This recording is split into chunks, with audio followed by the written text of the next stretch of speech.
Hello and welcome to the International Sustainable Campus Network Awards Ceremony.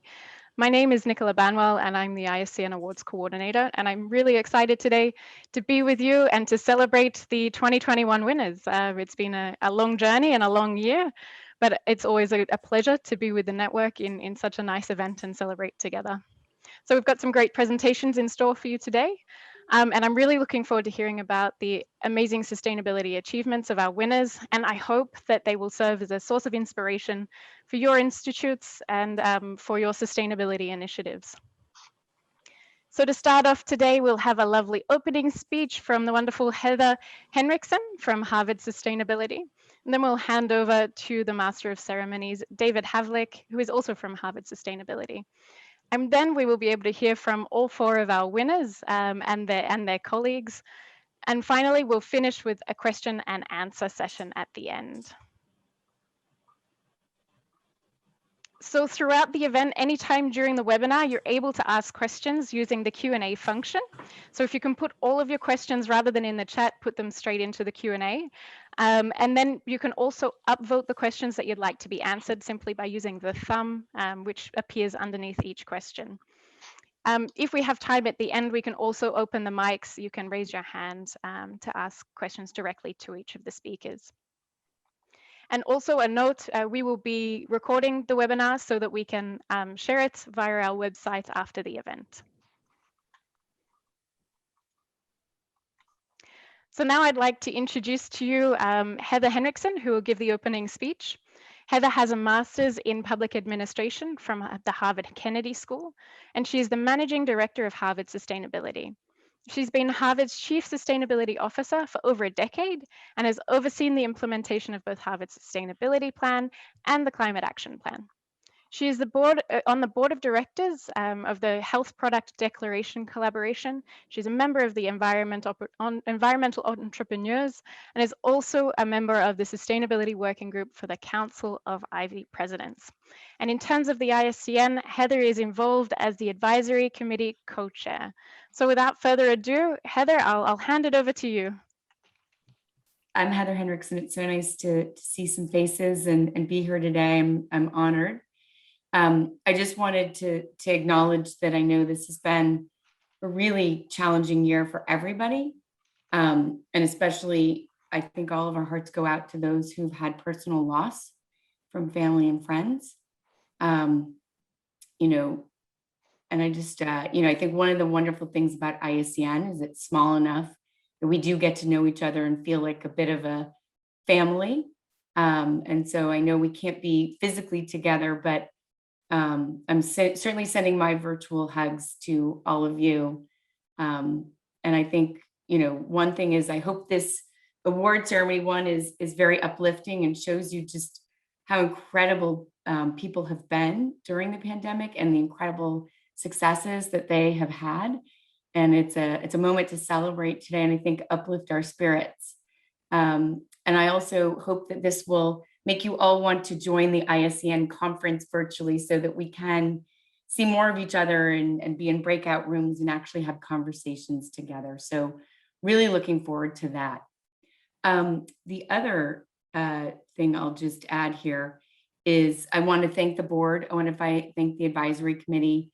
I want to thank Victoria Smith, Dave Foreman, my co-chair of the advisory committee, Nicola, Alfredo, all of you who've kept from the ISCN has kept us going, and so that we wouldn't languish and not speak to each other or work together for a year. So with that, I was asked and honored to be asked to just sort of give some reflections. And I thought, David on my team is going to speak next. And I thought about it. And I think one of the things that have come out that we've noticed this last year is that our faculty and students want to work with us even more. I think they're feeling the urgency of climate change and sustainable development brought on by the pandemic in the US, also brought on by glaring racial injustice and all these challenges that we face. And so we've actually spent more time than ever with faculty. So what I wanted to do was, maybe share a little bit of how our strategy has been shifting over the last, maybe 5-8 years to really focus not just on climate, but to focus on health and equity, which is at its heart, sustainable development. And two quick case studies of what we've been doing with our faculty that might be sort of this living lab concept of how do you take things out of the lab in the classroom and do what we do, or at least my team does, and operationalize them. So with that, I'm going to just share my screen. And I have got some slides, which I will whip through, I promise you, very quickly. So first is just to say, this is what we all care about. This is why we care, I think, about sustainability, right? We care, yes, about the planet, but we care mostly about the health and well-being of future generations. For Harvard, we have had a sustainability vision and plan since 2014. We're working on a second one now. But to distill our strategy, it really is focused on climate, health, and equity. And you'll see that in our climate goals, fossil fuel free and neutral instead of carbon free. And I want to spend just a minute of time again on these two examples. Also to say that we have a new presidential committee that's been going on for the last year, which has really been a game changer for us of having our faculty and senior leadership be updated regularly with faculty and students overseeing our work. We're more than ever trying to use our campus of 25 million square feet, 650 buildings, and 12 distinct schools operating separately as an example. And we're trying to scale these climate solutions for health and equity. So this is our pathway for 2050, right? We have to get to zero. This is how it breaks down. And now we're creating plans for each of those categories. But to start, we're trying to do this bridging strategy of getting to zero emissions through off-campus renewable energy. And we spent a year with our faculty, and this is what we came up with.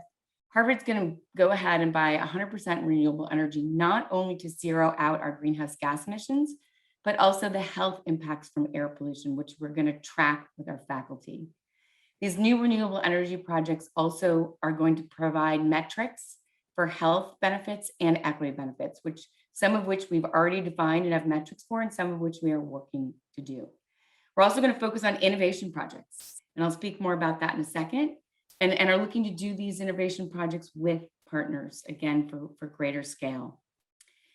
So how we're going to, our faculty at the Harvard Chan School of Public Health have developed a calculator. It's a tool that's available to everybody that actually takes Harvard's emissions and calculates what's the impact from a health perspective of our fossil fuel choices, and how do we measure them.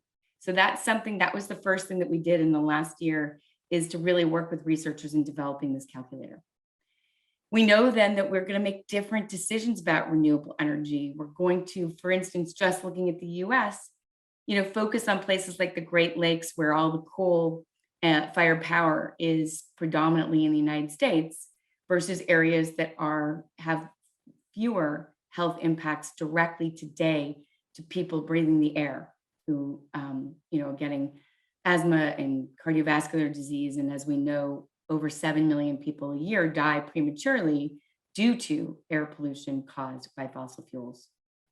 So some of the innovation projects, just as an example, and I throw these out so that hopefully you smart people have ideas for what we can do, that we've been thinking about is, different ways to finance and different policy innovations, looking at low income solar rooftop development in a local way, looking at technology innovation. How can we basically, do low cost, scalable solutions like geothermal in existing buildings. Also looking at sort of visible health improvements. So also looking outside the US, because we know that in particular, global rural electrification is really needed. And globally, of course, the air pollution and the pollutants and health impacts are much greater than in the US. So how can we help get those projects going? Stimulating demand and participation for low carbon biodiesel and solving the air travel and sort of shipping challenges. And then lastly, just intervening in the market failures. So those are some, but we're stepping back and deeply thinking about what can we uniquely do in service to society to basically expedite the transition to fossil fuel-free economy.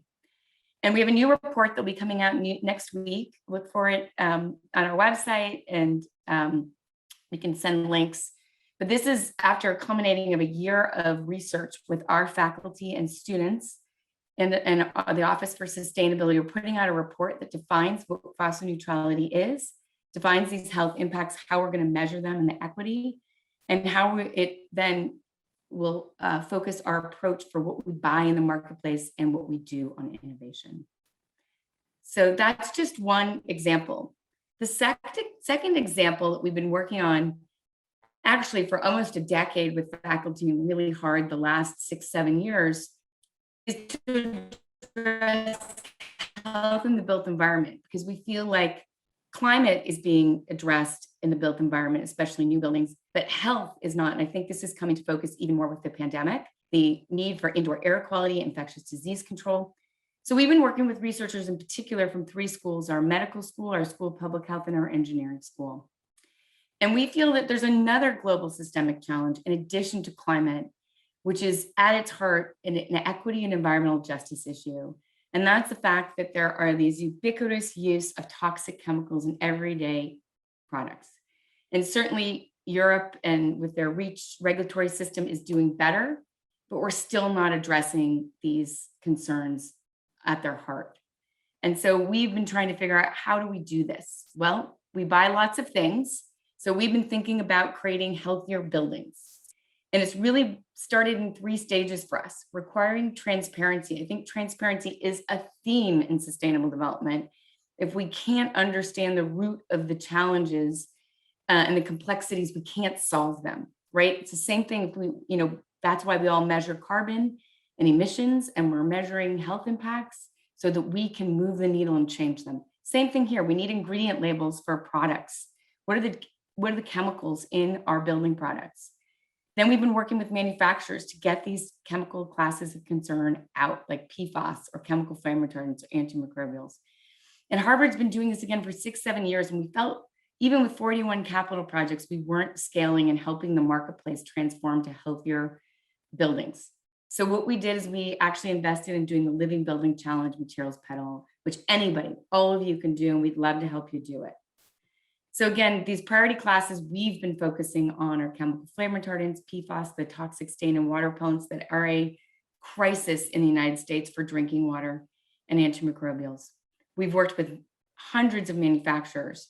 We've worked with dozens of architects and contractors to educate them and align them and get them to be doing this work, not just for us, but for every one of their clients. We've been institutionalizing what we learn in requirements and our green building standards that we've had since 2009 and upgrade every year. And we've also done pilot projects. Like this was our first one where we could prove that we could get toxic chemicals out without adding cost and not impacting schedule. So now our report card is for our Healthier Building Academy. We've done 41 actually capital projects representing 3 million square feet. We've worked with hundreds of manufacturers, researched over 10,000 products. We've increased transparency through labeling like health product declarations in the US, but that's a global standard, as is the Declare label, these transparency labeling. And now we then move to, but we still weren't scaling it enough and helping others. So how do we do that at Harvard and beyond? And so we just opened the doors to our Harvard Engineering and Science Complex. It's the new home of our Science and Engineering School. And it's the largest Living Building Challenge pedal certification in materials, beauty, and equity. It's an over 500,000 square foot lab building that also achieved LEED Platinum and was our 41st Healthier Building Academy project. Just to give you a sense of what we had to do to earn this, we evaluated over 6,000 building materials. We generated over 2,000 brand new labels, transparency labels that everyone now has access to, labeling what are the ingredients in doors, furniture, flooring, carpet. And then we selected over 1,700 products that met the Living Building Challenge requirements and also Harvard's Healthier Building Academy requirements.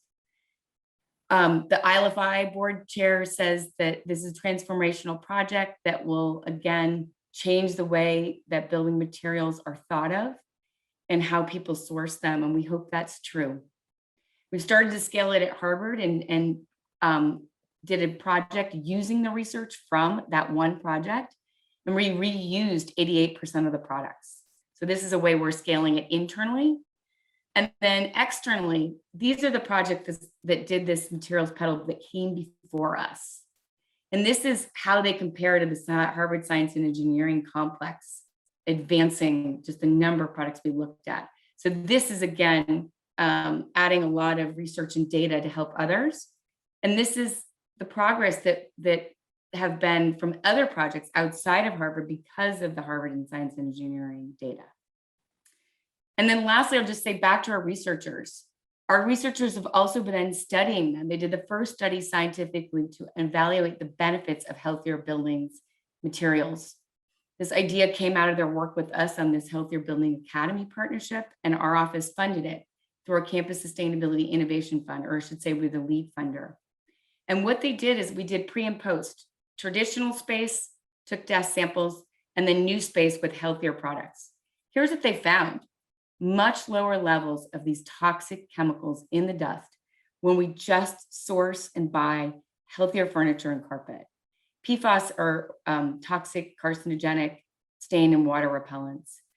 Flame retardants, of course, again, obesogens, immune disruptors, endocrine disruptors, and very bad for health.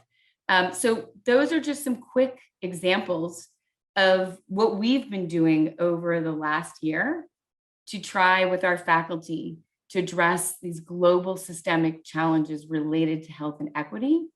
And I hope that that's exciting news to you, and also opens up collaborative opportunities for us to work together on these things and to learn from you how we can do things better and help the ecosystem as well. We are certainly in this together, and I think Harvard is trying to leverage our faculty and our unique competitive advantage to do what we can, and that we know that we will learn and then benefit from you doing the same, so that we're not all just tackling the exact same thing, but we're collectively really working together, because the challenges are too large and the time frame is too short. So with that, I will end and say I am so excited to hear some other great case studies and exciting progress that folks are making that we can copy and that we can work to collaborate on.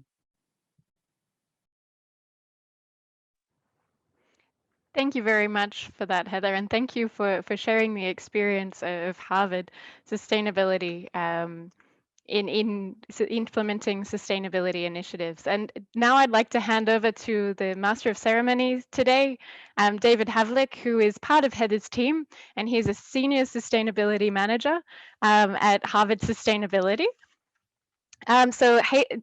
David has been part of the team since 2016. And before that, he was with the T.H. Chan. Sorry, Heather, can you not hear me? I can't hear you. David, I lost the connection. It must be the audio. Do you want me to do you want me to call you? But it's okay because she's just introducing me. Yeah, I'll just introduce David. Thanks very much, Heather. Thank you. I'll call her in on my phone, so it'll be great. Good. Thanks. Oh, I got it. Great. Your call has been forwarded to an. I'm so sorry. I don't know why. Of course, I have these technical challenges. That's okay. Can you hear us now, Heather? I can. Thank you so much. No problem. No problem. So I was just introducing David. So I'll start from the top. I think that makes it a little easier. David is a senior sustainability manager, of course, at Harvard Sustainability with you. And he's been in the team since 2016. Before that, he was with the T.H. Chan School of Public Health in the Department of Epidemiology. And David graduated from UMass Amherst with a degree in political science and sociology in 2005. And he earned his master's degree in sustainability and environmental management from the Harvard Extension School in 2014. So thank you very much, David. I'll hand it over to you.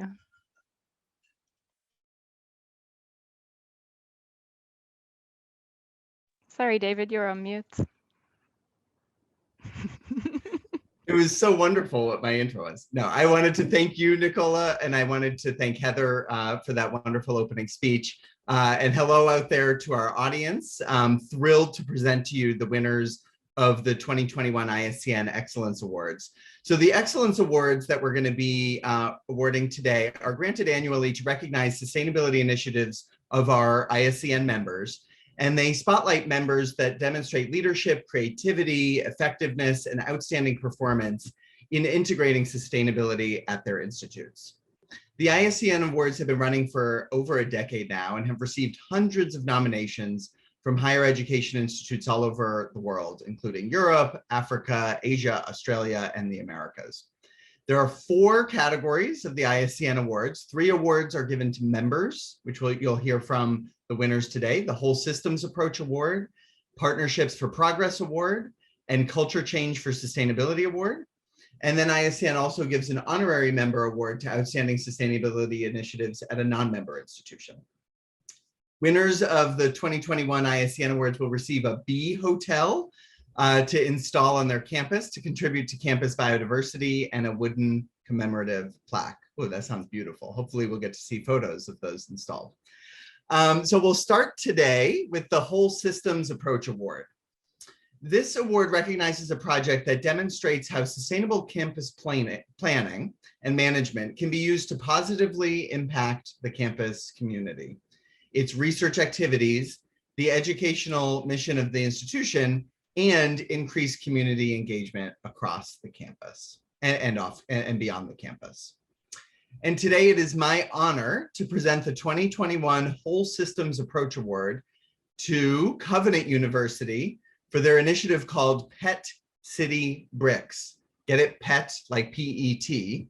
The award is being accepted by Abiodun Humphrey Adebayo, Vice Chancellor of Covenant University. The Covenant University Enactus project Pet City is a social enterprise tackling the problem of plastic waste, marine litter, and microplastic pollution. The overarching objective is the transformation of single-use plastic and nylon waste into sustainable materials that are cost-effective and durable. Please enjoy this video and then the following presentation on Pet City Bricks.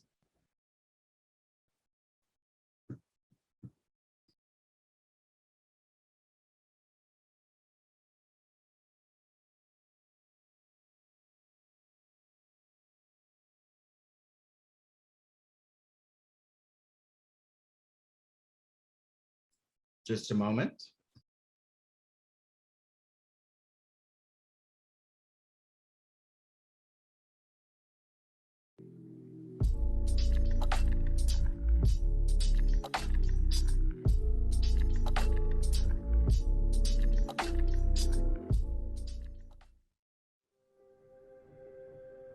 The world's climate has been warmed by 1.5 degrees Celsius. This is as a result of carbon emissions. Plastic pollution accounts for 3.8% of global greenhouse gases. As the world's population continues to grow, so does this garbage. After our needs assessment, we came up with a solution to reduce plastic wastes by recycling them into interlocking bricks. Following series of experiments, we perfected our mixing ratio. Our bricks have a water absorption rate of 3.96% and a compressive strength of 9.91 Newton per millimeter square. These bricks have been tested by the engineering department of FEMA and SON. We have recycled over 5 metric tons of plastic waste, and we are actualizing SDGs 189, 11, 13, 14, 15, and 17. For more information, contact us on our social media handles, send us an email, or visit our website today. When you pass a dump of plastic, you are passing a job opportunity.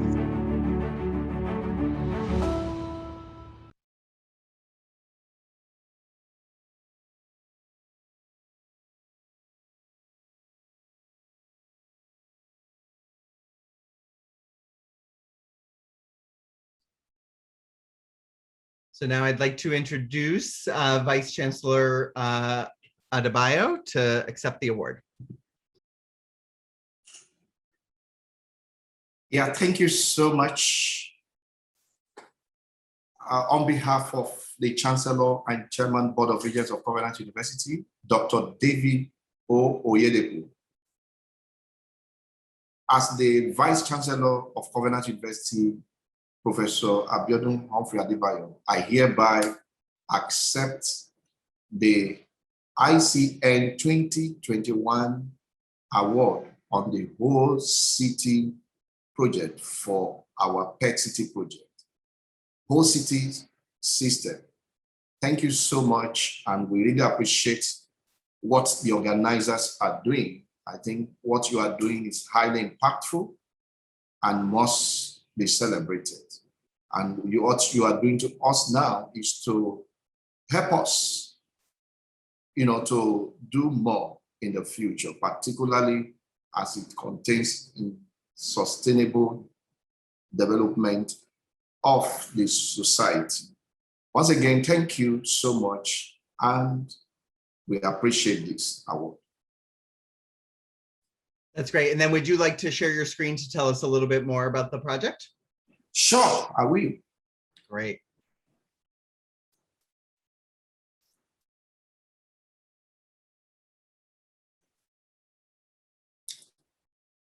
Well, this is the presentation on the PET City BRICS project by my humble self, the Vice Chancellor of Covenant University. And it's good to also at this forum to mention to you what our university is all about. We are a vision-driven university, and our vision is to become one of the leading universities committed to raising a new generation of leaders in all fields of human endeavors. And our mission as a university is to create knowledge, restore the dignity of the Black man via human development, and using the total man concept curriculum by employing innovative leading edge teaching and learning context and research professional services that will promote integrated life applicable, life transforming education that is relevant to the context of science, technology, arts, and humanities. Now, we have 7 core values as a university. And the very first one is spirituality. We teach our students to have the fear of God. And 2 is a possibility mentality. We believe that everything is possible as long as you are thinking, as long as you are highly positive. You need to believe that everything in life has a solution as a university. Then we also have the capacity building, which dwells more on skill development and continuous learning. Integrity, the 4th one, and we believe more of integrity. Our yea is yea and our nay is nay. That is, we do that by leading by example. And responsibility is another core value of Covenant University. We do not only do what is convenient, but we do things as demanded, as assignments demands. We do that our assignment carry in order to achieve our vision as a university. We also believe that hard work pays. So we believe in diligence, we believe in hard works, we believe in doing everything that is godly and that is productive in order to deliver our task and assignments. And lastly, sacrifice. And we believe that we need to do more. We don't just rest on the limits given, but we go beyond the limit, because the star of every star is what is known, we define as sacrifice.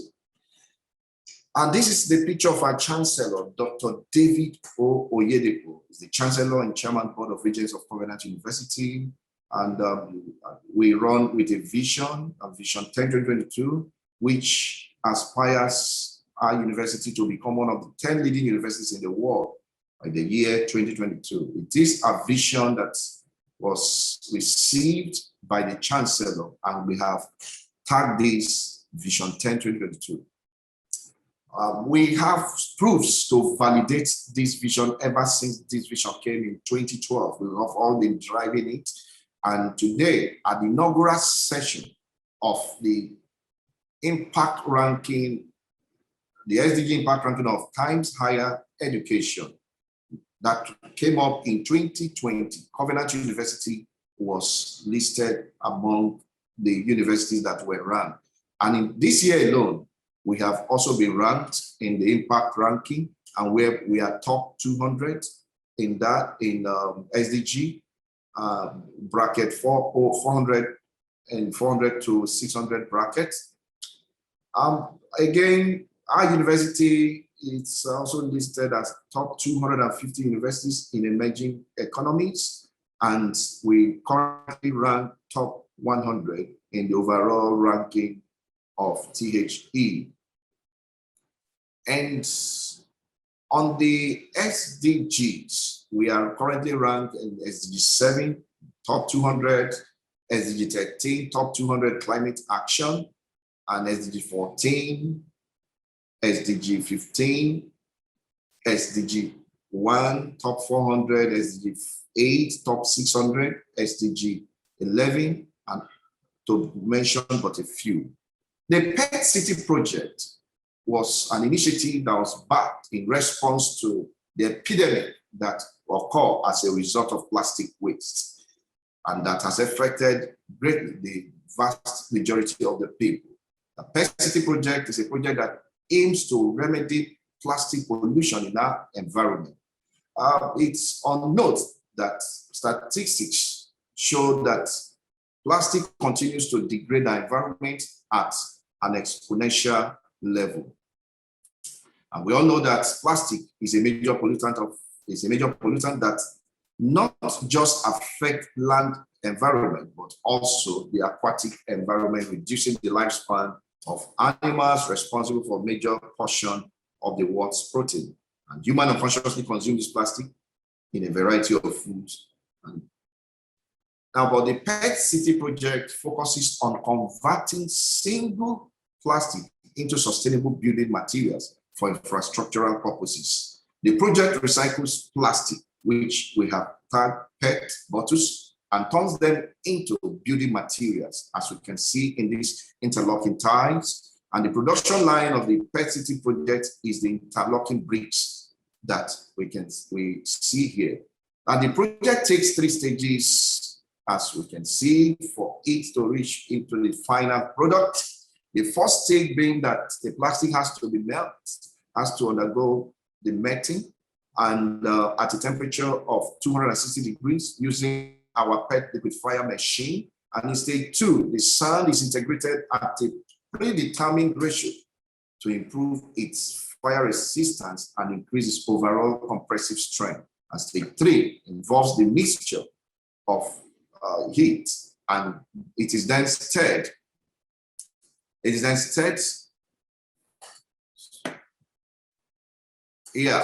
stirred into composite mixture, which is poured into our unique design mode. And the merits of the Pet City bricks includes the following. It's highly cost-effective, and it is purpose-driven, and also impact-driven, and it is also durable.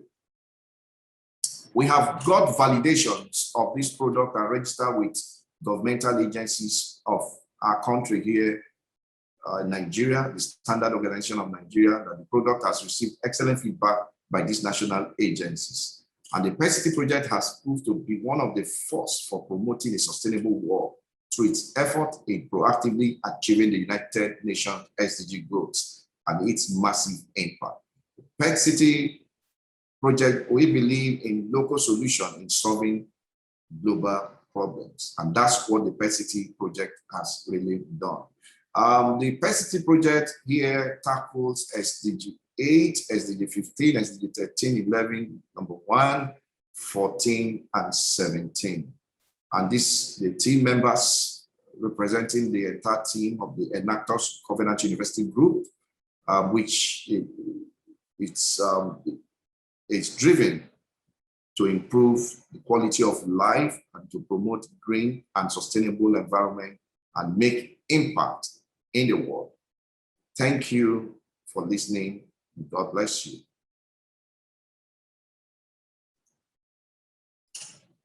Vice Chancellor, thank you so much. Congratulations again Thank you, David. to your institution, to that team.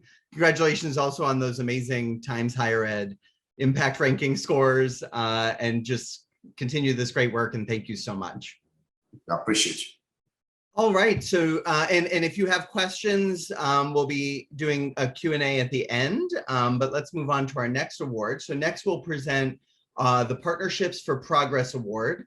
This award recognizes outstanding projects and collaboration models. The 2021 Partnerships for Progress Award goes to the University of Leeds for their Urban Biodiversity Monitoring Program. Through the University of Leeds' unique Living Lab, a collaborative approach to biodiversity monitoring was developed as an exemplar of biodiversity across the university. Using the campus as a testbed for innovative student-led research, the University of Leeds has created learning opportunities to tackle local and global challenges. Please join me in welcoming Michael Howroyd, Sustainability Projects Officer at the University of Leeds, as well as Holly Smith, who was originally one of the University of Leeds student ambassadors, and now the sustainability architect who helped lead that group. Please enjoy this video first and the following presentation on the University of Leeds' Urban Biodiversity Monitoring Program.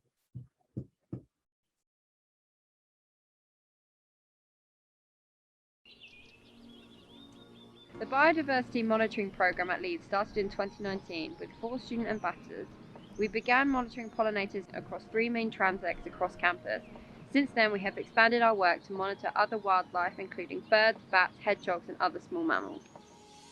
The research is a living lab project which brings together students, academics, and other staff to find solutions to global challenges. Using the University of Leeds campus as the testbed for research, the project was set up as a collaborative project bringing together sustainability, residents' estate, Faculty of Biological Sciences, and the School of Earth and Environment.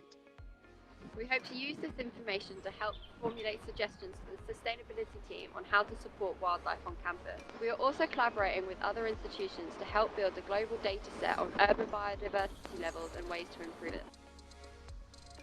We have 3 transects across campus that we use for our surveys. They were chosen based on campus-wide habitat maps.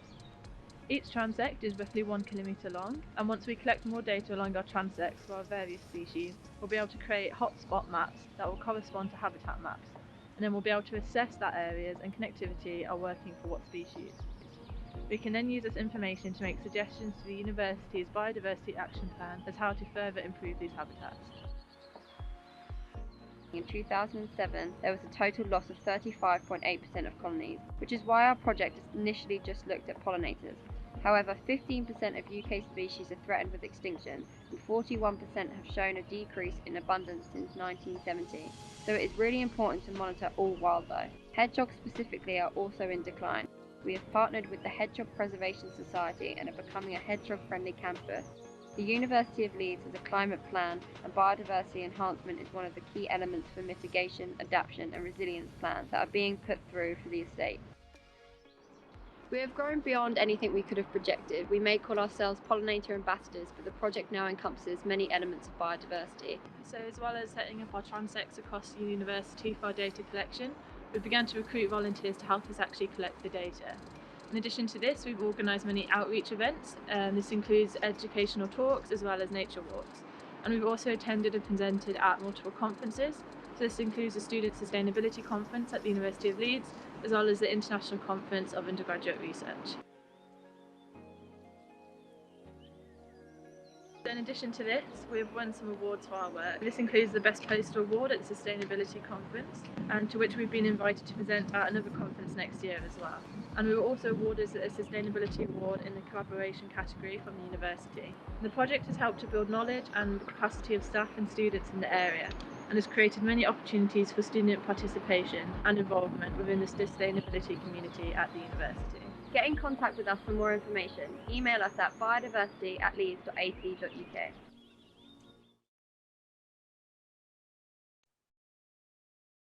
Wow, what another wonderful project to hear about, and so visually stunning in the video. So now I'm going to welcome Michael and Holly to tell us a little bit more about the project. Okay, hello everybody. Firstly, yes, thank you very much for the award. I don't have quite the speech that my predecessor had there, but I should say that the award does mean a great deal to us at the university, and it's really a testament to the success of our Living Lab program. And the abilities of our students really to deliver the program, and giving them a great start on their career journey. You know, Holly and the other ambassadors will take this award, put it onto their CVs and help them to progress their careers. So thank you very much for that. I'm just going to share my slides now. Just bear with me 2 secs. Okay, can we see that, David? Yeah, just maybe do, yep, they're perfect. Okay, cool. So yeah, so I mean, really, the biodiversity monitoring program was set up really, I suppose, out of our strategy to deliver biodiversity. And when I say that, what I'm really pointing to is our vision that we created in 2015 with our first sustainability strategy, where we said we wanted to be an exemplar of biodiversity planting in an urban setting.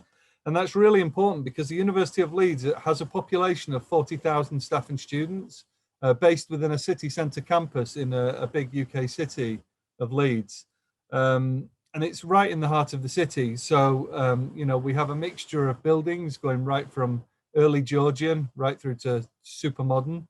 A lot of those buildings are protected. That creates very protected landscapes. The campus is an open landscape, so we have to be careful. We've got to manage everybody's expectations. We can't just turn it all over to wildlife. We have to think about accessibility, and the practicalities of that are a bit of a nightmare.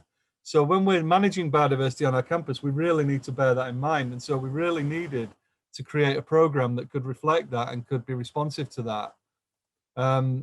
So yeah, so in terms of the challenge we had, really, I guess we've got to kind of look at the cost of ongoing monitoring on any site, really, looking at species data and how we gather that and process that. And as well, what's really important, and which is a core part of the Living Lab, is that that information then feeds back into operational development.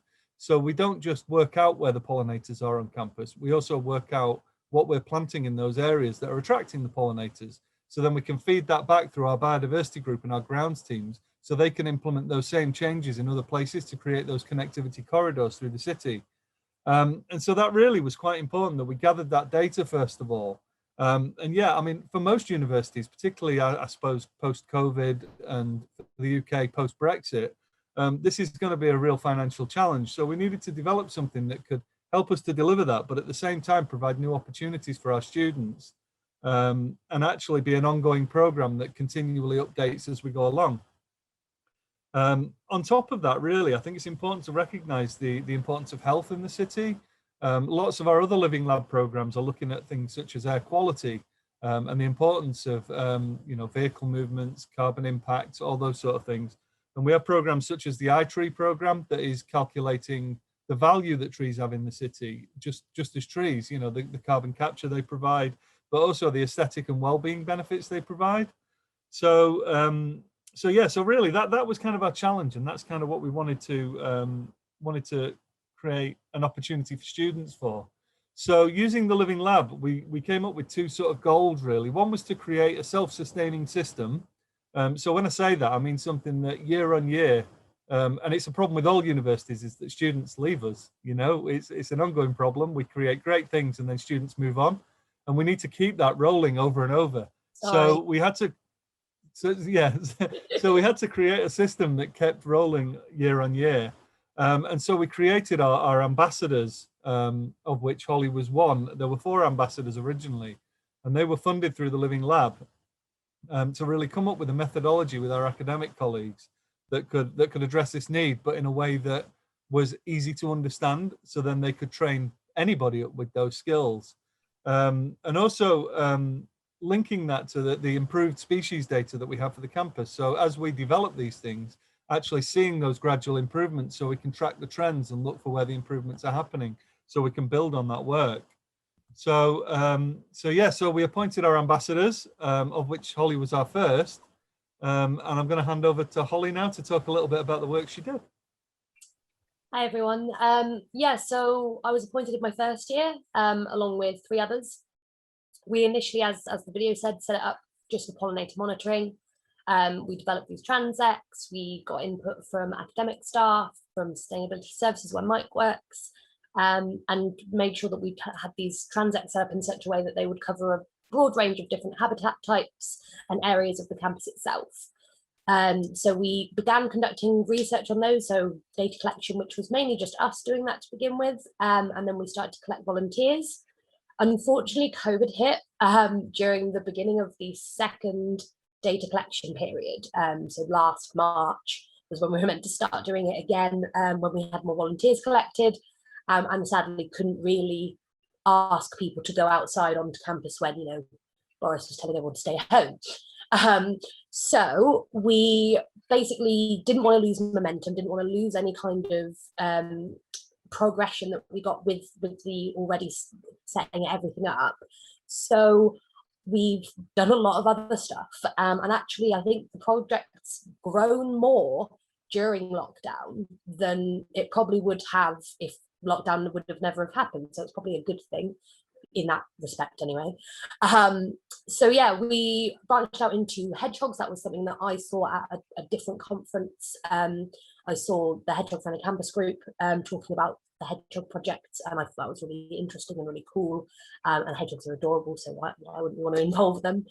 And then we've also gone on to do birds and bats, mainly focusing on those species that are threatened, because we do have, as the video said, threatened species in the UK, so that we can provide them with a much better habitat, especially with urbanization increasing and habitat loss increasing and things like that.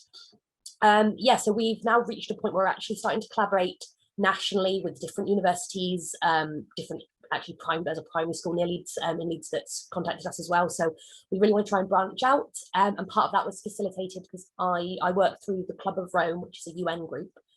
And I've been able to speak to Penn State University at their Sustainability Institute, and kind of foster this share of information, but also this network, similar to the ISCN, where you can go to them and kind of pitch these projects and then make sure that these kind of things, not only obviously are we impacting global issues locally, but if we impact those global issues locally everywhere, it's going to have a much bigger impact. So yeah, we're pushing forwards, and hopefully now we can start data collecting again. We'll have lots more data to show later on.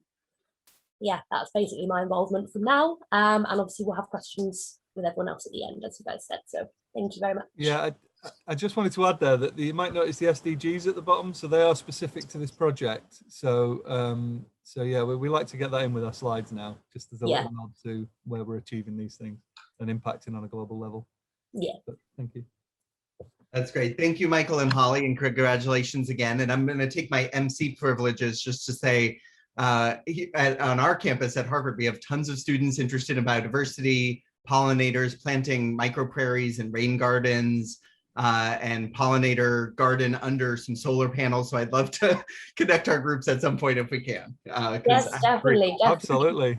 Yeah, send an email through either to the email at the end of the video, or obviously message me or Mike, and that'll be brilliant to be able to sort of share this kind of work wider. Awesome. And hopefully others are inspired to be in touch. Awesome. Well, thank you, Michael and Holly. So thank you the next award today is the Culture Change for Sustainability Award, which recognizes an outstanding project or campaign that contributes to the sustainable campus that instills a culture of sustainability into the university's mission, the educational experience, residential life, or the local community. And today it's my pleasure to present the 2021 Culture Change for Sustainability Award to the National University of Singapore for Towards Zero Waste NUS 2030. In 2030, NUS aims to have zero waste precincts where the community conscientiously sorts their waste to recycle and reuse. This initiative was piloted through student-led scalable zero waste solutions in campus infrastructure and operations, and aims to inspire the whole country to take bolder steps toward achieving zero waste. The award will be accepted by Lu Da Liang, Chairman of the Waste Minimization and Recycling Task Force at the National University of Singapore, and Tommy Chong, an NUS alumnus. Please sit back and enjoy this video and presentation from the National University of Singapore.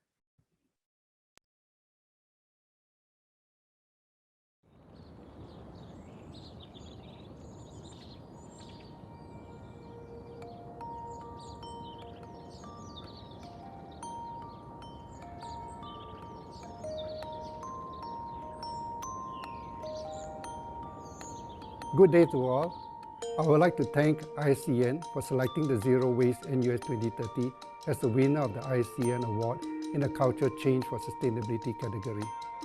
While we started our waste management a decade ago, our achievement by 2020 was a modest 30% recycling rate because of the efficient waste management infrastructure in Singapore.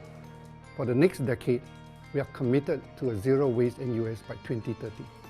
To achieve the Great Leap, NUS will be a living lab and thought leader and will continue with its evidence-based technology interventions, but will put in greater focus on behavioral and cultural change. I take this opportunity to congratulate all the other winners of the ISCN Awards. To realize our vision, we will create zero waste precincts. In these precincts, people take care to sort and recycle their waste correctly as they go about their daily routines. Reusing will become a way of life. To create a sense of ownership, we have opened up our campus grounds for students to use it as a living lab to implement and scale up the new ideas. Seeing my design develop from a final year project idea to implementation on campus means a lot to me. I'm proud to see people use my product and have it rolled out on campus and beyond, such as shopping malls. NUS gave us the opportunity to test bid our Smart Shoot idea. The Smart Shoots provide immediate feedback to students regarding their waste and their recycling habits. The residents can now have friendly competitions amongst one another to reduce their waste. We're excited to embark on the next leap of our zero waste journey. We hope to create an exciting campus that inspires our students to create change and be future leaders championing sustainability.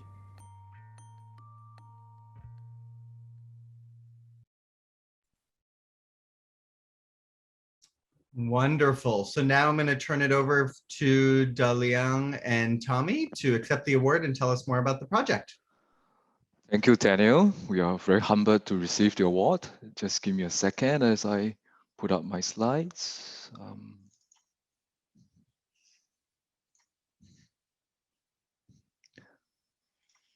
Can you see my slides?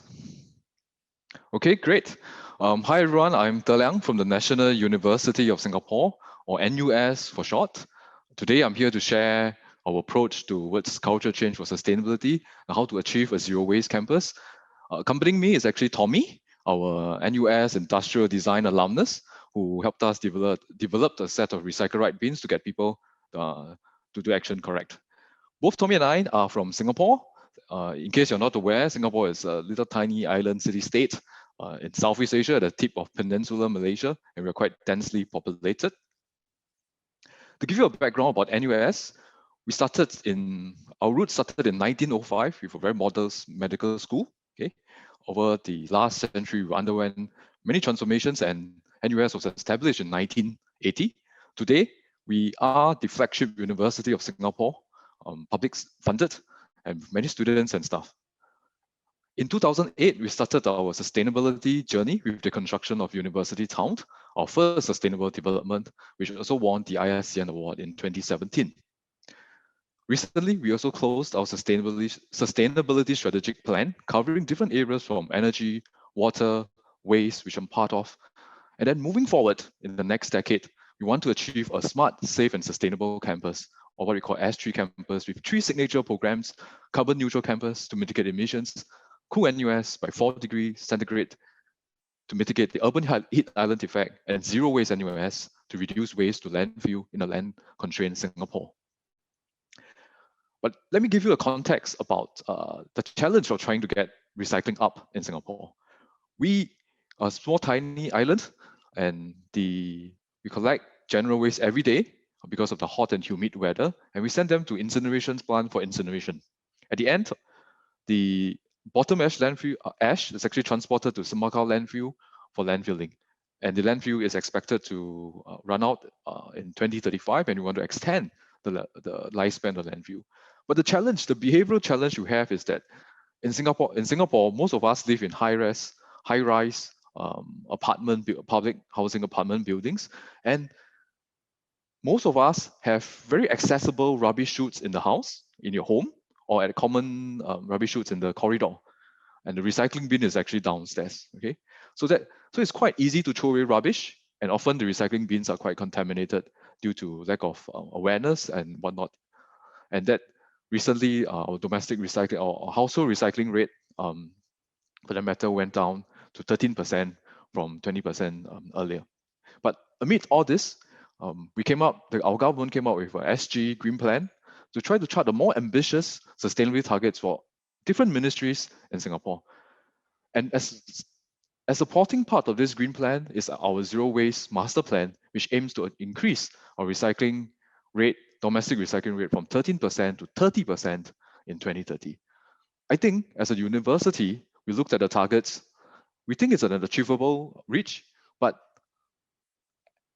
we wanted to push the frontier forward, not only to achieve a very high recycling rate or diversion rate, but actually to establish and create the social norm to influence our campus, community, and the nation. But we started quite humbly in 2008, when I was a student. We launched a campaign for plastic bag tax in campus. That was quite novel at the time, at least to us. Faced a lot of resistance, but eventually we managed to get the support of the community to roll out the tax across campus. Okay, and over the last 10 years, we have engaged our stakeholders on campus, our tenants and F&B outlets, and even our housekeeping staff to really sort out our packaging waste and our food waste to achieve the modest 30% recycling rate that we have last year. But moving forward, what we want to do is actually to create a whole of community change, where our community really sort their waste and take pride in the 3 Rs: reduce, reuse, and recycle. But more importantly, to also reimagine how we turn waste into useful and precious resources.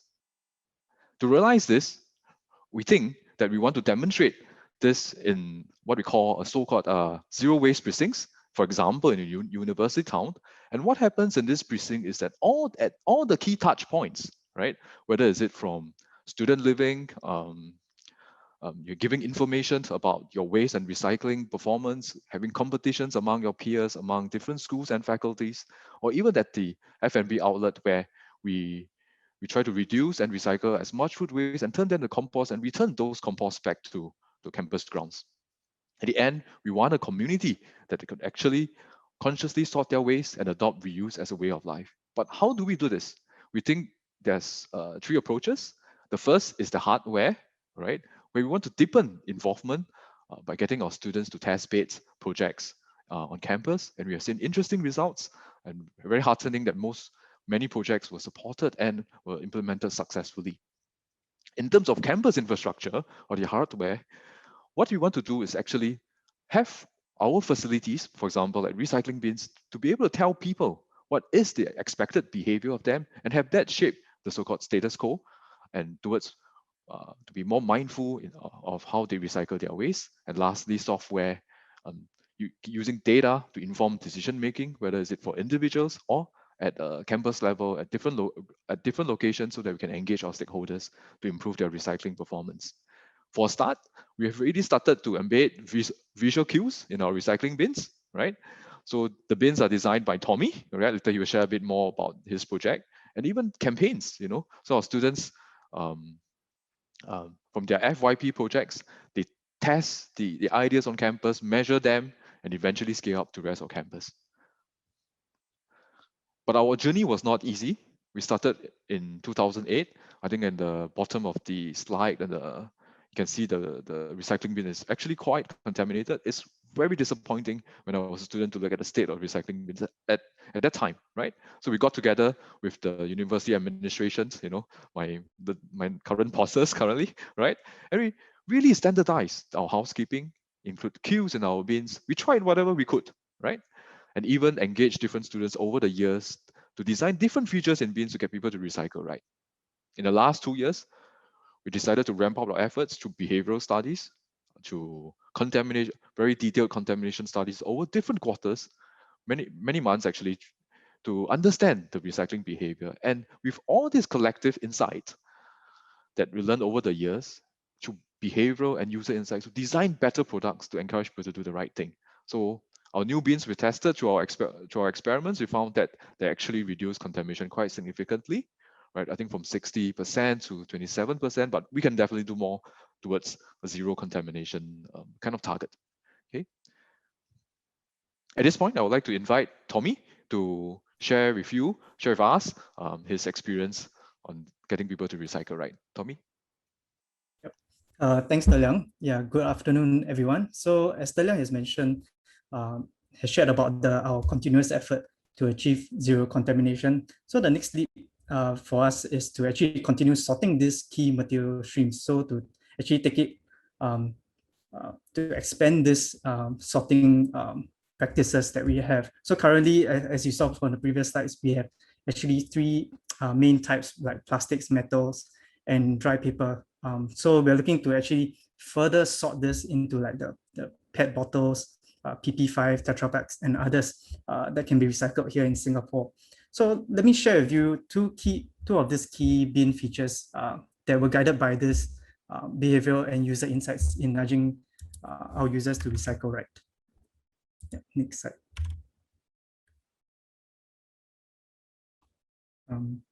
Yeah. Next.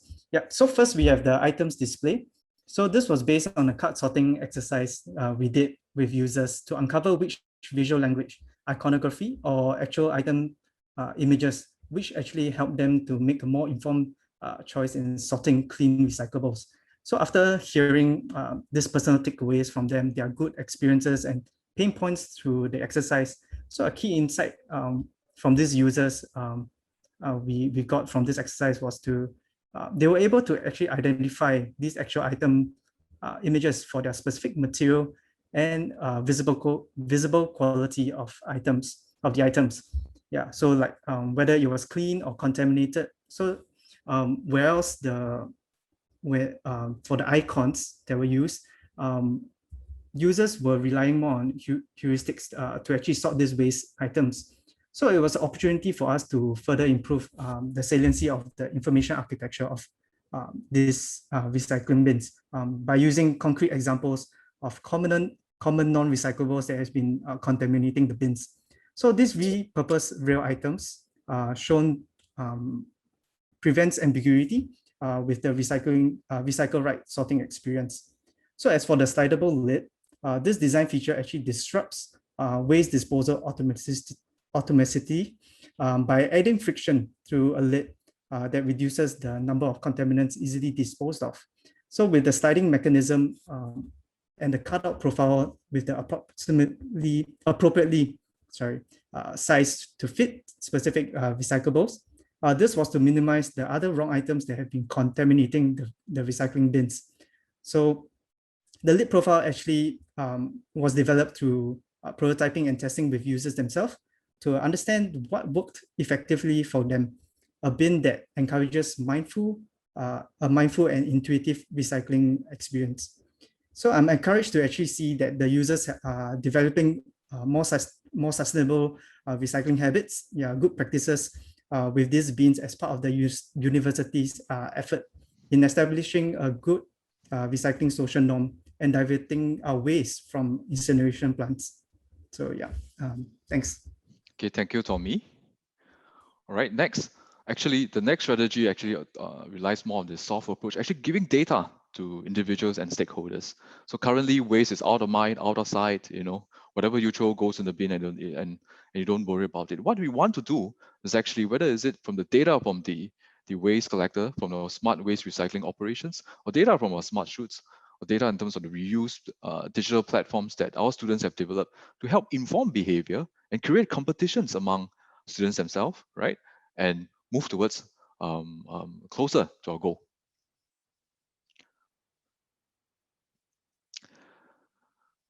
The third approach is actually hardware, getting our students to deepen their involvement through Living Lab. We have created a zero waste test bed initiative that actually provides funding and mentorship for our students with industry professionals and government leaders so that they can turn their ideas on paper into prototypes and actually implement them, operationalize them on campus, test their viability, and refine the product even more, right? And then eventually roll out to other parts of campus and hopefully beyond. For example, Tommy Beans will be piloted in shopping malls, and we are collaborating with school partners and even airport partners to deploy those bins. And beyond the campus, I think their role is really as advocates, right? Going out in the community to share their experience and their work. Lastly, beyond campus, we are working with various stakeholders, right? Whether is it from the Ministry of Sustainability and Environment, Ministry of Education, National Environment Agency, to put up curated content to showcase our projects and also influence other people to join us in this movement and to collaborate. We're actively involved in many government forums, led forums and work groups to look at reducing single-use disposables, playing a part in extended producer responsibility schemes, right? And using NUS as a test bed for partners to work with us to reduce waste. Lastly, I'd like to thank the organizers, ISCN, for giving us this opportunity to share our work with us. Our work is still nascent and premature, and we hope to learn from all the other partners in future. We've got exchange ideas. You can visit our website at nus.edu.sg zero waste for more details, and also contact us through our email to carry on this discussion. Thank you. Over to you, David. Great, thank you so much, Daliang and Tommy. That's so awesome, inspiring. I already have some questions that I'll be asking later. And so, which reminds me, if you're in the audience and be collecting questions you may have for some of the people who have spoken about their projects today. You could already put them in the Q&A now, but we'll be opening it up for Q&A at the end. And then we'll be drawing from your questions. All right, so moving on to our last award for today, which is the Honorary Member Award. This award is granted to an institution who is not a member of ISCN, but has demonstrated their commitment to the guiding principles of the International Sustainable Campus Network, ISCN. The Honorary Member Award winner is granted 1 free year of ISCN membership. And today it's my pleasure to present the 2021 Honorary Member Award to Galway Mayo Institute of Technology for their project titled Facilitating Sustainability Literacy to Leadership Pathways for Staff and Students. The project aims to facilitate learning pathways for both staff and students in GMIT to transition from sustainability literacy to sustainability leadership through the lens of the Sustainable Development Goals. This will support ongoing efforts to embed sustainability more holistically across GMIT. The award today will be accepted by Mark Kelly, lecturer and Green Campus chairperson at the Galway Mayo Institute of Technology, and he'll be accompanied by his colleague Dermot O'Donovan, head of GMIT Letterfrac. Please enjoy their video and then their presentation of the project afterwards.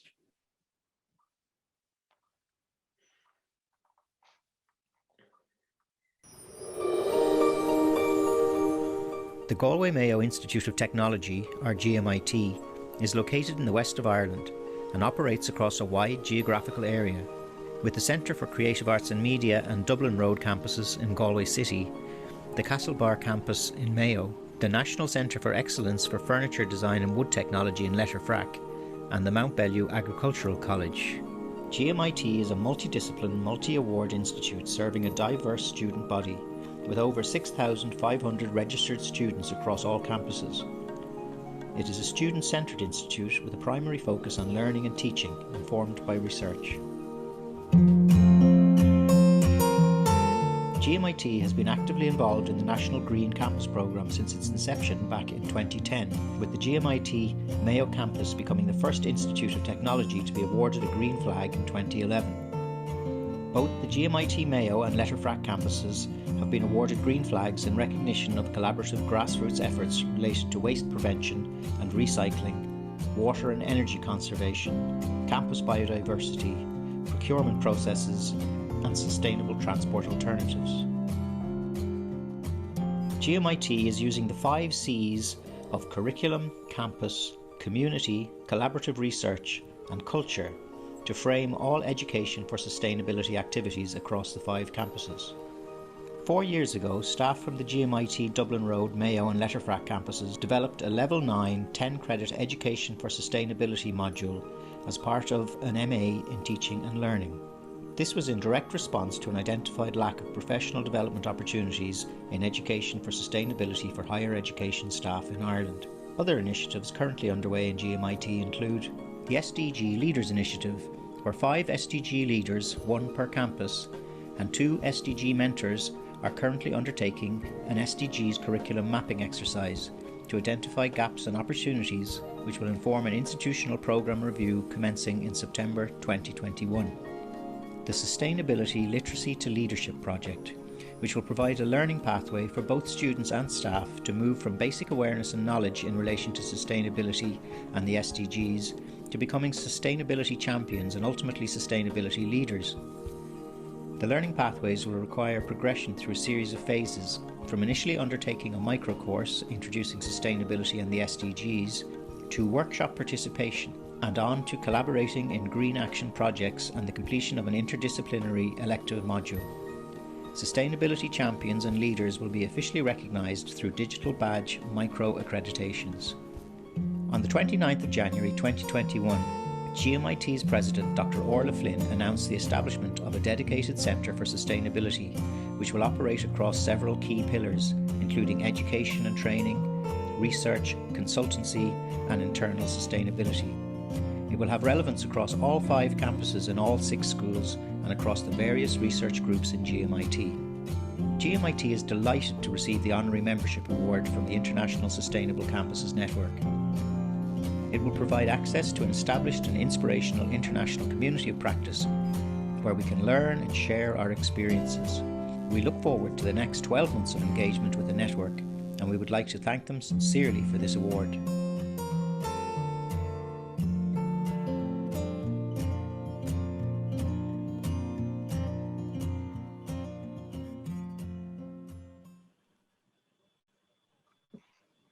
Beautiful. And welcome to the ISCN for the next year.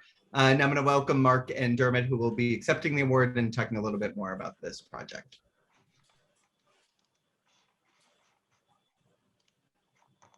Thank you, David. Can you see my screen okay? Not yet. We don't see anything yet. Okay. Let me just check. Can you see it now? No. Did you click the green share screen at the bottom? Yeah, just give me 1 second. I'll just try again. I'll just try sharing the actual PowerPoint this time. Yep, and then maybe click presentation. Perfect. Now, great, super. We have the technology sorted. So firstly, on behalf of Galway Mayo Institute of Technology, I just would like to thank David and Nicola for hosting today's event and the ISCN awarding jury for choosing GMIT for the Honorary Member Award. We're very humbled and proud of this achievement, which recognises the work underway in our transition towards a sustainability-centred higher education institution. We would like to also congratulate the other winners and nominees in each category. I'm joined today by my colleague, Dr. Mark Kelly, who has led out on many of the initiatives related to empowering sustainability, literacy and leadership amongst GMIT staff. And we were also hoped to be joined by our GMIT President, Dr. Orla Flynn, but she's presently occupied, but she is also a champion of sustainability initiatives within GMIT. So as you saw in the video, the approach to engaging with and embedding sustainability within GMIT broadly follows a 5C model, and this builds upon Dyer and Selby's 4C approach at Plymouth University, looking at culture, curriculum, campus, community, but also recognizing the importance of collaborative research and in particular cross-disciplinary, multidisciplinary research opportunities. And this 5C approach also aligns with the 5 campuses of GMIT, which are spread geographically, as you've seen, over 2 counties on the west coast of Ireland on the Atlantic coast. To support that approach, we've adopted the Green Campus programme to guide our action plans and initiatives. and 2 of the campuses of GMIT have already been awarded green flags, and GMIT Mayo campus was the first institute globally to be awarded a green flag in 2011. The Green Campus program is a progression of the UNESCO Eco Schools program, and in Ireland is coordinated and accredited by Antashka, an NGO. The steps involve the formation of a Green Campus committee, an environmental review, and then the development of action plans based around 5 themes of waste, water, biodiversity, travel, and energy. And social justice has also recently been added as an additional theme. Further steps include the monitoring and evaluation, linking to learning and curriculum on campus, informing and involving the wider community, and designing a green charter. So just a few examples of what that looks like in practice on some of the campuses. One of our campuses in Letterfrack in Connemara, there's a focus on furniture design and wood technology.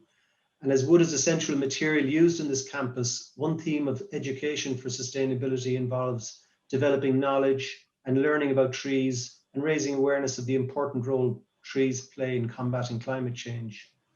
This has the added value and impact of connecting students with their environment and the natural world and an understanding where timber comes from. Here's a graphic of mapping of the campus native trees, including their botanical name. And if you can make out, it includes also their name Oscailga, which is the Irish national language, and the role each species plays in supporting biodiversity.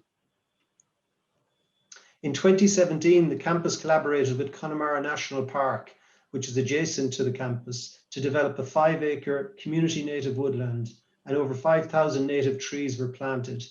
This involved further collaborations with a range of stakeholders, including local schools, scouting groups, community groups, and even Connemara Community Radio. And there's continuing monitoring, management, and research attached to that woodland. In developing a capacity to use Irish and locally grown timber was a key driver of the establishment of an Irish hardwood processing centre on campus. Here, timber is cut, seasoned, and kiln dried, and then used in student projects, displacing hardwoods that would normally be imported from Europe and North America, thus reducing the carbon footprint of materials used. Students are now involved in all stages of timber processing, allowing them to appreciate the time, energy, and costs associated with timber production. Curriculum links are made to the SDGs with a particular focus on the efficient use of resources, circular economy, and value-added potential of Irish hardwood timber. And just as an example of some of the projects the students make on this campus in particular, here are some examples. But the interesting thing is how we can use this use of local materials to actually build stories and add value in designs and furniture pieces through connecting people with the material and place. So I'm going to leave Mark carry on the presentation from now. So Mark, over to you. Dermot. So just some initiatives that were carried out on the Mayo campus. So the GMIT Mayo campus started their journey, I suppose, 20 years ago, initially focusing on energy, and they developed a rational use of energy strategy, which included benchmarking, monitoring, power down strategies and campaigns, and the use of power management software as some of the examples. And you can see the dramatic drop they had over that period of time, over an 11-year period on energy. Next slide there, Dermot. So some other initiatives include the establishment of a Green Campus Sanctuary Garden, which was developed by 2 students from the Applied Social Studies course and also designed by a student on the Heritage course. Also, a project that got international attention was the GMIT Save Our Swifts project, led by Linda Huxley, which has evolved over a number of years to have 18 Swift boxes erected on campus, with 11 of these with live stream cameras installed. The aim of this project is to provide nest sites for swifts to help grow the local population and raise awareness about this amazing bird. In 2019, 10 of these nests were occupied by swifts and 12 chicks were successfully reared. The erection of, and you've seen this in the video and a couple of other pictures, the erection of a living willow outdoor classroom on campus was Heritage Outdoor Education and Applied Social Studies students and Mayo County Council. Construction commenced in spring 2016, which initially involved the harvesting of the necessary willow for the project. It was then banded together to form the A-frames of the structure, followed by the construction of a wooden frame within the structure covered by cladding to form the roof. And as was stated already, GMIT Mayo campus has led the way in being the first institute acknowledged to be awarded the status of Green Campus back in 2011. So the GMIT Dublin Road campus, which will be the main campus across the 5 campuses, followed the examples of the Letterfrack and Mayo campuses by joining the GMIT Green Campus program 5 years ago. One of the first initiatives was the development of a Green Campus tour, which highlights points of interest around the campus that relate to energy and biodiversity, and this is ever evolving.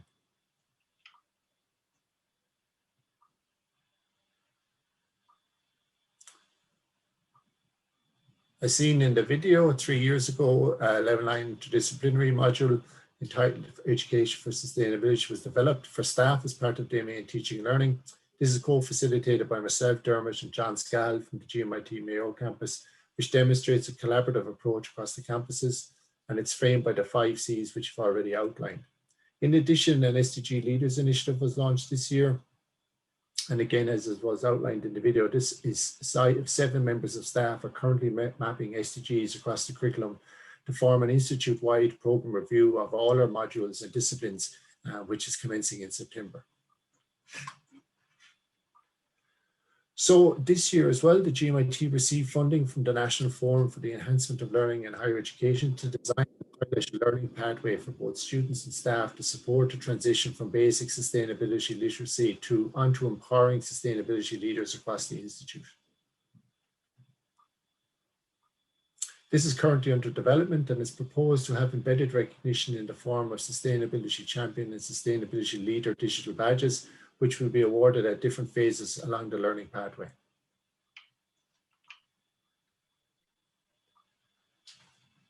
Finally, I would like to take the opportunity to sincerely thank the ISCN for the award today. It's a great boost to the team and provide a fantastic opportunity to engage with a wide range of expertise across the network.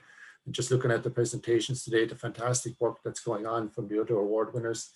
As was mentioned in the video, our president, Dr. Orla Flynn, announced in January this year the establishment of a dedicated Centre for Sustainability in GMIT, which will provide us with an opportunity to build on all this great work over the last 20 years.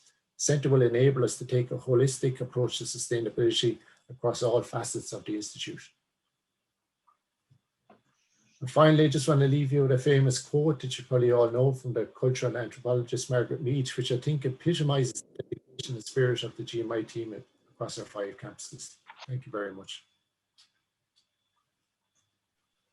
Great, thank you both so much. And I'll just take my MC privileges again to just say, Nicola and I helped lead a session on co-curricular learning at the ISCN conference in a couple weeks. So we're both passionate about the learning that's part of this. And I loved this focus on learning to be effective sustainability leaders, really important to many of us. So thanks again, congratulations on the award, and welcome to the ISCN for the next 12 months. And we're so excited to have you as part of the community. So now I'd like to open it up for questions. So I'll give you a sense for how this is going to go. I have some questions ready for each of the presenters. So if you all can be ready in the next couple minutes. But you in the audience, if you have questions, feel free to throw them in the Q&A by clicking Q&A at the bottom. You can upvote questions, or you could raise your hand and we'll call on you and you could ask your question over audio or video, and we can do it that way. So I'm gonna just start with some questions if that's okay. But we already do have some questions in there, so we'll go to those when we can. Be throwing your questions in there and we'll get to them in a second.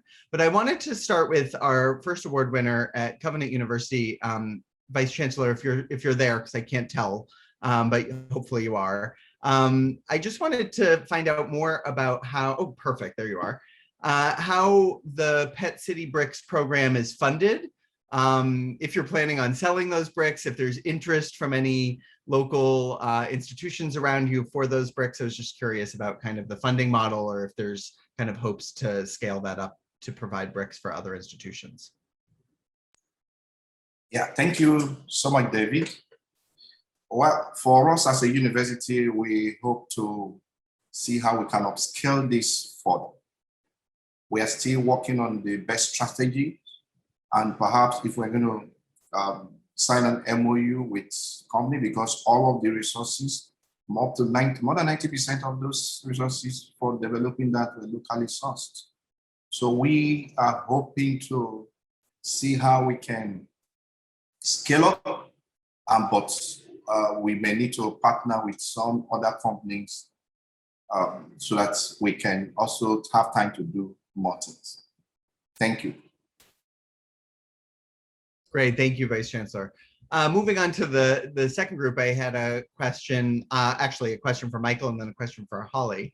Michael, I was just curious, all that work on this urban biodiversity monitoring, has it influenced any of the other big institutions in Leeds, or is there any plans or hopes to kind of work with the city on some of that work to broaden it out beyond your campus? Yeah, absolutely. So I'm sure Holly could tell you a load about this as well, because she tends to be the first point of contact these days. But yeah, I mean, we're working with Leeds City Council. So the university is kind of strategically located at the bottom of a kind of biodiversity funnel into the city. So we're kind of the last bit before you hit the real urban centre. And so really, there's lots of projects looking at how we can make those connections better across the city, and lots of community projects. And quite a few of those have been in touch and asked us if they can use our methodology and use our students to advise them on how to sort of start baselining their species, but also give them the tools to actually do it themselves, so that we don't have to interfere too much in the future. But the idea would be, and the vision for me, I suppose, really from a sustainability point of view, is that we can link everything up in the city, and then we can start sharing this data across the whole city, and that can inform the whole planning process. Fingers crossed. Beautiful. I love that vision. And Holly, if you want to add anything to that, but also kind of in the theme that I was just saying about learning, you were one of the student ambassadors. Now you're helping to lead that group. If you wanted to share any key things you learned while being involved with that project. Yeah, so with the sort of collaboration across the city, I think that's something that is increasing now. I already knew that sustainability in general kind of linked with council and things like that, but we've been approached by someone at a primary school wanting to kind of set up for their level. So it's something quite nice to see that it's not just university level or like higher education, it can still be filtered down to younger children. And I definitely think it would have been something when I was younger, I would have loved to have been told, oh, you can go around and count bees or whatever. I'd have been so excited by that. So yeah, I think it's quite a good way of reaching out. And then what I've learned through the project, I think, is just to like take every opportunity as it comes, and take every like weird thought that you might have and just run it past whoever. Like I've spoken to Mike before and been like, what would you think if we did this? And it seems ridiculous, but it actually ends up shaping into quite a good. So the global thing was kind of something I went, oh, I wonder how that would work, and then now it's actually sort of come to fruition. So yeah, just kind of not holding back and sort of jumping straight in with everything that you do. It's definitely enriched my university career, and has added to my ability to get a job post university. So yeah. Wonderful to hear. Awesome. Deliang and Tommy, how have the recycling collection points been received by the NUS community? Has it helped kind of people understand? By the way, I am just so impressed that you took that time to do the kind of behavior psychology work to make sure that you were meeting people where they're at. I think that's often what people skip over. So that was such important work. How has it now really played out in the community? Okay, I think we have rolled out the bins in 2 precincts in University Town and I think our Faculty of Engineering precinct, and we found that I think we implemented it about 2 or 3 weeks ago, right? So the results are okay, at least visually, but at our pilot test, we really reduced the contamination from 60%, at least for the plastic stream, to about 27%. And I think we can drive it lower. But I think what interests us was trying to understand how people use heuristics, how do their existing habits actually influence how they they throw away things, right? So for example, I think people tend to think of recyclables like, for example, plastic as a general category, as an abstract category, right? And therefore, anything that they feel, they touch and feels like plastic, they would put it into the bin. And that obviously sort of contaminates it or create other issues for sorting or not downstream. So through our surveys and our experimental studies, whether behavioral or not, that's what we uncovered. So that's why we are going even deeper, into different, more specific streams. So people, once they see the bin, what is the item they need to put it in, and be very specific about it. I think we can reach there in terms of nearing a zero contamination recycling bin. Yep. That's great. Anything to add, Tommy? Yeah, I think one key thing that I kind of learned through this whole process was actually the iterative process of actually testing it on the ground up initiatives to really test it with people themselves, the users themselves, so that you can kind of like through observations and the recyclables that we collect and see how they what influenced their decisions, what kind of information has been shown, and it kind of like translates into the results that we're trying to get, so that was one key thing that I learned throughout this process. Yeah. Okay.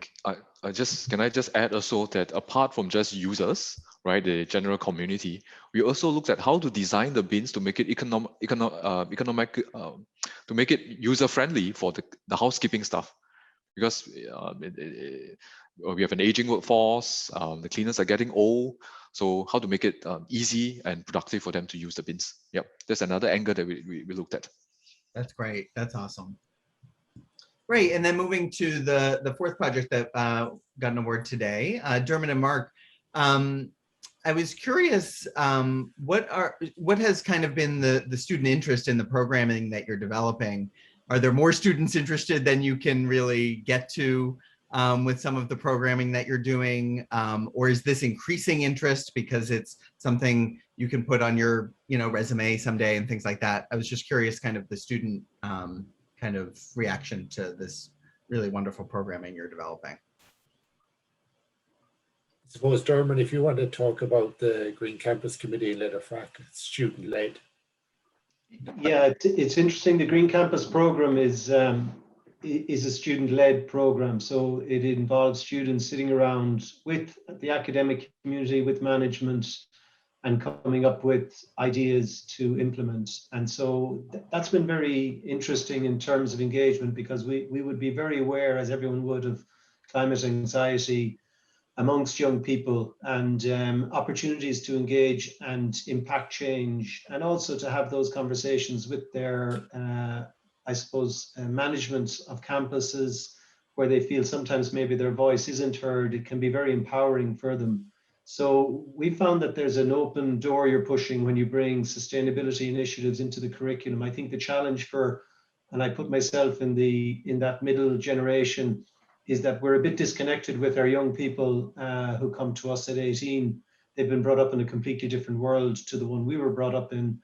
And so any links that you can make to that for them, I think, is very welcome. And we find that they get very engaged in learning that's related to sustainability, to climate change. So that's really rewarding. But the challenge for us is to know how to do that, and how to speak the right language, and also to design assessments, particularly that can actually bridge that gap. Yeah.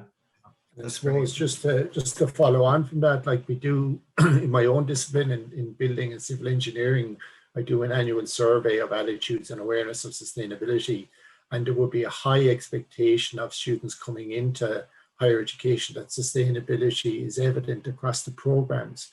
But just recent results found that 80% of the students didn't know what the Sustainable Development Goals were.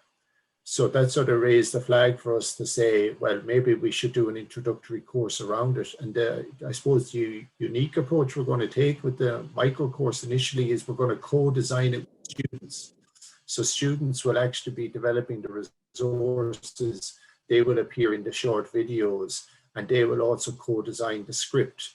Because what we think is relevant, as Dermot said, to a 17 or 18-year-old might be 100 miles away from what they think is relevant. So I think that's really important that we give them that autonomy and empower them to do that. Yeah, that's brilliant. Thank you. And then I have a question for you, Heather, although I work with you every day. I did want to ask you, you talked about this climate, health, and equity frame and using the campus as a test bed. I was just curious if you could share some of the reaction from students, faculty, and staff on campus to that framing. Yeah, I'd say, the students and the faculty, as I said before, are so excited. I think in particular to work on things that can happen now, and they can really roll up their sleeves and feel that they're actually providing solutions to these really large systemic challenges. They're also really excited that we're working closely with our cities of Cambridge and Boston on these topics, as well as others in the private sector. In particular, the health and the built environment work, we have worked with Google. We've worked with some large hospital chains, Kaiser Permanente, Facebook, Salesforce. So we've worked with some really large companies to join forces again and try to play to our competitive strengths of how do we sort of advance these solutions and evolve market transformation. So, we've had, I don't know, maybe 100 meetings with faculty in 2020. And it's because, and students, they're so interested to roll up their sleeves, I think, and help us in this work and to pilot and test and try to prove things on our campus. So I would just say, it has actually been surprising, but there's just been an unprecedented level of interest, I think. And maybe because Dermot and your team, we haven't had as much coursework on sustainability. It's increasing. There's a lot of coursework on climate, but increasing on sort of sustainable development in other areas. And so I think the faculty are just really interested in how they can sort of connect these things in their own coursework, and then how they can actually drive change that they can then see happening on our campus and then out in the world, like with these private sector companies, many of whom are on the cutting edge.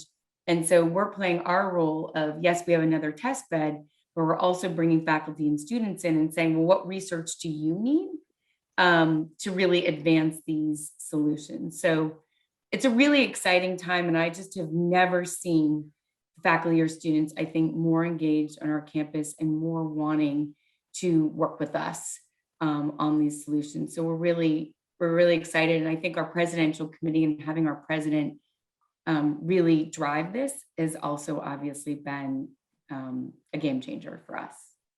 Yeah, great. Thank you, Heather. So we do have a question. Don't be shy, throw questions in the Q&A or raise your hand. But we do have a question that I'm not sure who to point it to. So just feel free to physically raise your hand as a panelist if you have something to contribute. But someone is looking for, Kulsum Fatima is looking for a campus best practices in water sustainability. Do you have any suggestions for them? Anything around water use or water pollution or best practices that you'd want to share?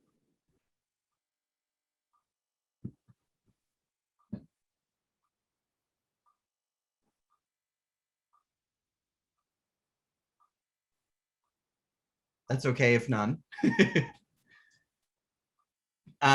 We have another one. Be thinking about that, panelists. We can come back to it if you have any kind of water-related sustainability best practices.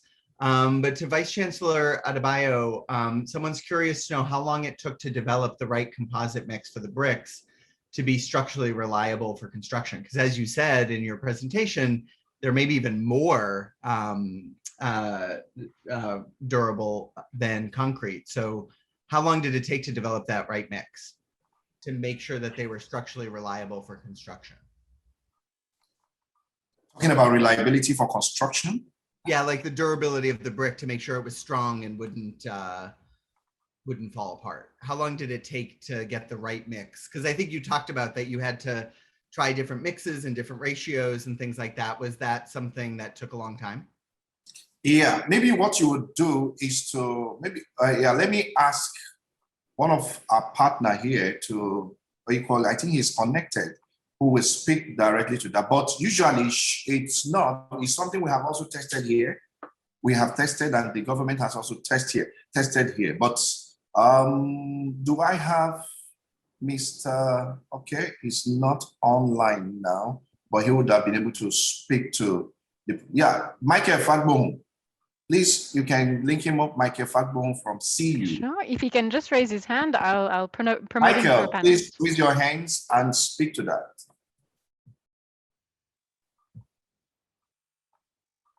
Mr. Michael. So I've just promoted him to panelist, and he should be able to open his microphone now so that he can respond. So he will be able to speak on some of the other technicalities involved. Okay. Yes. Okay, he's up now.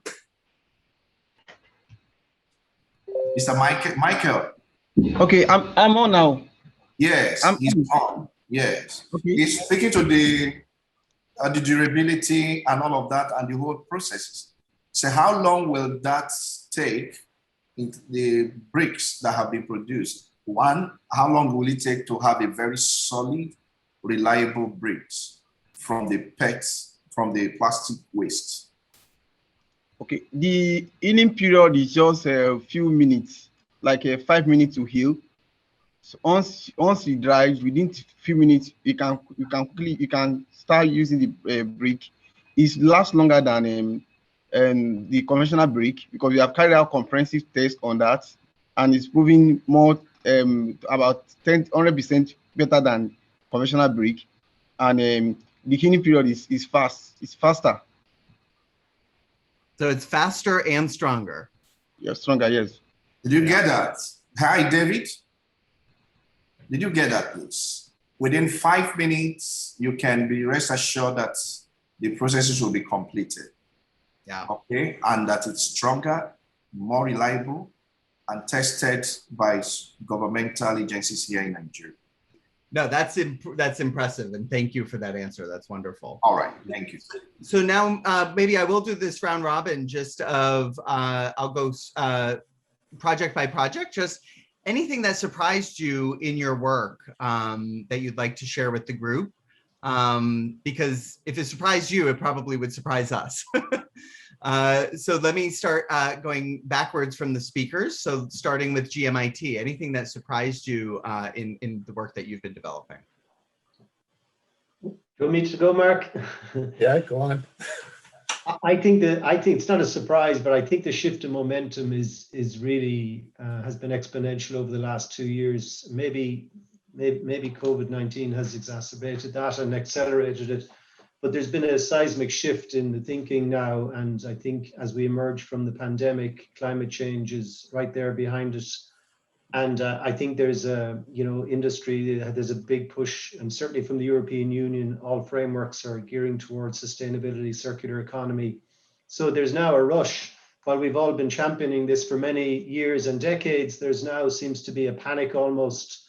And institutions, certainly higher education institutions, I think are playing catch up. And I think that's a challenge because things don't change as quickly as they need to. So I think that's going to be interesting how all this plays out in the next 5 years, because I think we are looking at this decade as the sort of key decade for change. But I think it is coming. It's just a pity we're not probably, certainly in Ireland, we're not all as prepared as we should be, maybe, Yeah, and you're right. It's the decisive decade. It's so true. Mark, did you have anything to add? Yeah, I suppose when you reflect on the last couple of years and we think about, obviously there's been lots of great work going on over, 40, 50 years, but it took a 15-year-old Swedish schoolgirl sitting outside her school and during her transition year on her own.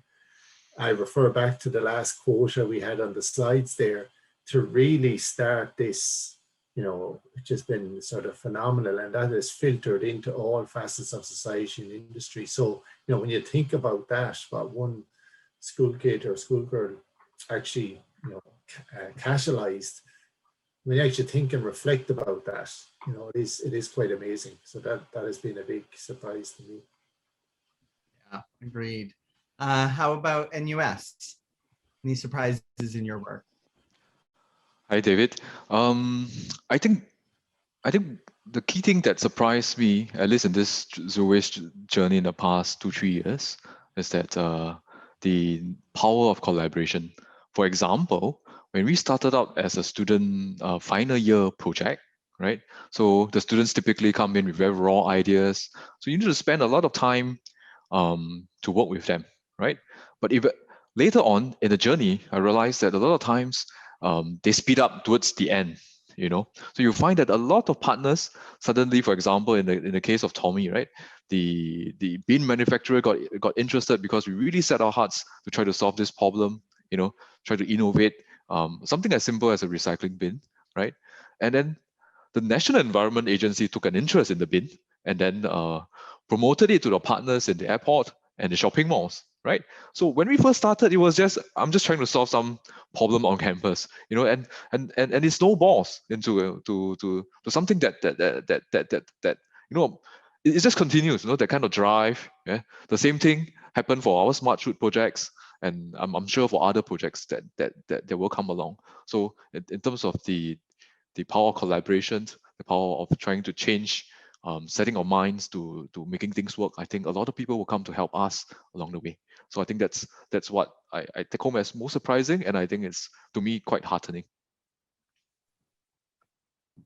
It's wonderful. Anything to add, Tommy? Yeah, I think Liang said it quite accurately. Yeah, because especially being from being the student himself, like going through this journey, being in on campus for like a number of years and seeing this take on beyond a student project and now really working with actual stakeholders is very encouraging. Yeah, and even to the to primary schools, to the younger children, yeah, we can start educating them also from the ground up. Yeah, so that's great. That's wonderful. And over to Michael and Holly at the University of Leeds. Anything surprising in your work? I think for me, I mean, I've been working in sustainability for all of my career in one form or another, which is surprisingly now, because obviously I look a lot younger, but about 30 years now. And it's really shocking that we can still be shocked. And I think what I love about working in higher education really is that there's still lots of great ideas out there. And I think the thing for me that is always surprising is that we can really overthink these things sometimes. And the simple solutions are often the most effective. And in the case of this, you know, when we first started, we had lots of big ideas and how we were going to do all these complex methodologies. And actually, the real impact from this was just getting people involved, getting people outdoors and feeling like they could connect to nature. And actually, you get so much more from that. And it's not complicated at all. It's as complicated as we make it, and we can make it really simple. And that's the thing I've really been surprised by. I don't know if you've got anything to add, Holly. Yeah, I'd mainly just add mainly the development of my personal skills and the sort of broadening of the topic area in general. When I first started, I had only been at uni for like 6 months, was very much one of those people with imposter syndrome going, I don't belong here. Oh my God, what am I doing? And I've now very much developed into, you know, a confident person who can talk on award ceremonies and presentations, and I know what I'm on about, and it's that kind of development. And I think this project massively helped me with that. And it's nothing that I would have ever thought it would have done when I started it. I just started it as I like ecology, I'm doing an environmental degree, I'll want to do something to do with that. And then similar to Mark and Dermot from GMIT, the sort of broadening of it through lockdown and through the pandemic is something I never would have expected. I was panicking, I think we both were, when it all started, going, everything's going to end. So I think it's quite surprising that we've actually managed to grow the project in lockdown rather than losing it. So it's one thing to thank COVID for. Mm-hmm. And if I could just add to that, I think as well, it's important to remember that we are sort of inspiring the future leaders. That's our job. That's our point, right? That's what we're here for. So if that's happening, then we're doing our job. You know, I mean, we're not going to change the world as individuals. What we're going to do is inspire the future leaders and the future people that are going to inspire these things and make these changes and have to live with this world as well. You know, I'll retire and it'll probably still be a problem, but at least I'll know that the younger generation are actually aware of how to deal with these things and take it forward. And that is really what we're all about, I guess. Yeah. Agreed. Agreed. And Covenant University, Vice Chancellor Adebayo, did you have anything you wanted to share about, anything you were surprised about in the work that you do for sustainability? Yeah, hi, David. Thank you so much. And Covenant University is really proud to be associated with, or to associate itself with, the International Sustainable Campus Network. We are excited at what this network is doing, the collaboration, and because it promotes the sustainable use of waste, it promotes the sustainable use and also promotes our SDGs, that is the Sustainable Development Goals of the United Nations. And we like to say, keep that up, and we'll keep partnering with you. And we hope that more of these awards will also come to Covenant University. Again, thank you, everyone, and co-winners. Thank you for doing a good job, and the awardees also. Thank you so much. That's great. Thank you. And Heather, any final words from you in less than a minute? No, this has been an inspiring morning to hear of everyone's successes and just have some complex discussion about these systemic challenges, and also breakthroughs and success stories. So I agree. I'm especially lovely to hear from students who are the future and will carry this on, and as was nicely said already. So delightful to be here. Congratulations to all of you. And I hope we see everyone at the conference. That's great. And I would also like to extend my warmest thanks and congratulations to all of the award winners and presenters today. Thank you for sharing your experiences with us. Thank you to the audience out there for taking the time out to celebrate the achievements of the 2021 ISCN awardees. All presentations and videos, as well as the recording of today's ceremony, will be available on the ISCN website in the coming weeks. And thank you all for coming. And as Heather said, hope to see many of you at the conference very soon. Yeah, and I would also, I'm gonna just 1 second to say thank you to all of you. Thank you to all of the awardees and the presenters today. It was really great opportunity to learn from all of you. And thanks to Heather and David for being our gracious hosts today. It was really a wonderful experience. And one final plug, as David and Heather mentioned, we have a conference, the ISCN 2021, which will be from the 2nd to the 4th of June. So please go ahead and register. You can do so by using the QR code here in the bottom corner of the screen, or you can find the details for registration on our website. And with that, I wish you all a good morning, evening, afternoon, depending on where you are. And thanks again. Thank you. Thank Thanks, everybody. Bye. Thanks, everybody. Bye-bye. Thanks, everyone. Bye. It has been a Nice to meet pleasure. you all. Good day.